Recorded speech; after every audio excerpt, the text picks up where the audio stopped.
नमस्कार मित्रांनो आणि मैत्रिणींनो, 1970च्या मराठी पुस्तकाचे भाग 7मध्ये आपले सहर्ष स्वागत आहे। तर मित्रांनो, आपण जाऊया आपल्या व्हिडिओकडे। पाठ 15, आमचा वर्ग नेहमी पहिला। मागच्या वर्षी आमची परीक्षा झाली, आम्ही सारे दुसरीत आलो। आमच्यापैकी एकही मुलगा पहिलीत राहिला नाही। इतर वर्गात थोडी तरी मुले खाली राहिली, आमचा वर्ग सगळा दुसरीत आला।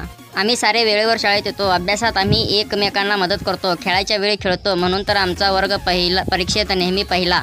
एकदा सगळी मुले सहलीला गेली। प्रत्येक वर्गाचा गट निराळा होता, पण सर्व गटांची कामे सारखी। सर्वांनी वेळेवर जायचे, स्वच्छ पोशाख करायचा, वही पेन्सिल आणायची, फराळाचा डबा बरोबर घ्यायचा, गाणी म्हणत शिस्तीने सहलीला जायचे। आमच्या वर्गातील सर्व मुले वेळेवर हजर होती, सर्वांची तयारी उत्तम होती। सर्वांनी सहलीत कामे केली, एकमेकांना मदत केली, खूप गमती पाहिल्या, वहीत माहिती लिहून ठेवली।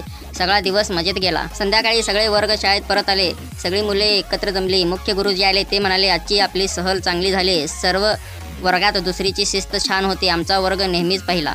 एक दिवस मुख्य गुरुजी म्हणाले, दर आठवड्यात तुम्ही आपला वर्ग स्वच्छ करताच, उद्या सुट्टी आहे, कोणता वर्ग स्वच्छतेत पहिला येतो पाहूया। दुसऱ्या दिवशी सकाळी मुले लवकर शाळेत आली, आपापला वर्ग साफ करू लागले। आम्ही काय केले सांगू। पहिल्याने वर्ग झाडला, मग ओटा झाडला, भिंती साफ झाल्या, जमटे काढली, फरशी पाण्याने धुवून काढली, कचऱ्याची टोपली साफ केली, फळा नीट ठेवला, चित्रे नीट लावली। नंतर आम्ही पहिलीतील लहान मुलांनाही त्यांचा वर्ग साफ करायला मदत केली। शाळेच्या आवारात पालापाचोळा पडला होता, तो उचलून आम्ही आवार स्वच्छ केले।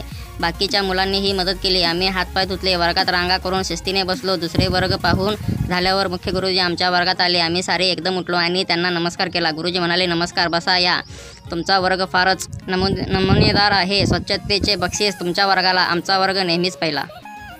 पाठ 16, मी आहे वीज। मी चंदूच्या गावाला आले, चंदूला फार आनंद झाला। तो दिव्याची बटणे सारखी खाली वर करीत होता। दिव्या लावणे व विझवणे हा जणू त्याचा खेळ झाला होता। मला गंमत वाटली। मी म्हणाले, चंदू, मी कुठून आले ओळख? चंदू म्हणाला, तू कोयनेहून आलीस, तू कोयनेची वीज आहेस। मी म्हटले, मी एकट्या कोयनेची नाही, ढगातली वीज ती मीच। तू बॅटरी लावतोस ना, त्या बॅटरीतली वीज ती मीच। अरे, तुला आवडणाऱ्या मोराच्या पिसांतली वीज ती मीच। चंदू म्हणाला, शक्यच नाही। मी म्हटले, पुष्कळ रुपये घेते मी।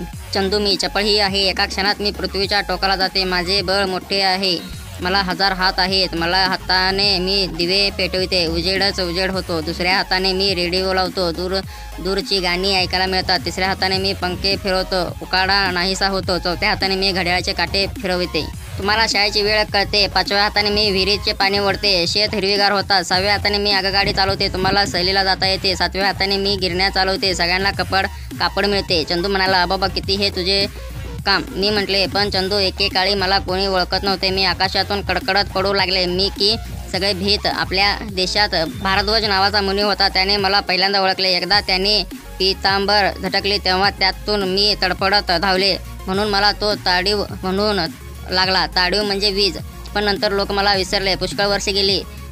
बेंजामिन फ्रँकलिन नावाचा एका माणूस होता, एकदा त्याने पावसात पतंग उडवला, पतंगाच्या दोऱ्यातून मी खाली आले, त्याच्या हाताला धक्का दिला, त्याने माझी शक्ती इतरांना सांगितली, मग लोकांनी माझे वेगवेगळे उपयोग शोधून काढले। आता सर्वांना मी हवेविषयी वाटते। माझ्यासाठी नदीला धरण बांधले, धरणावर माझे कारखाने उभारले। आपल्याकडेही कोयनेला मोठा कारखाना झाला, तो माझ्यासाठी। तुम्ही कोयनेची वीज वापरताना ती मीच। चंदूशी बोलत होतो, इतक्या ढग गडगडले। चंदू गंमत करायला मी पटकन दिव्यातून निघून गेले। अंधार होता, चंदू घाबरून ओरडला, तू कुठे गेलेस?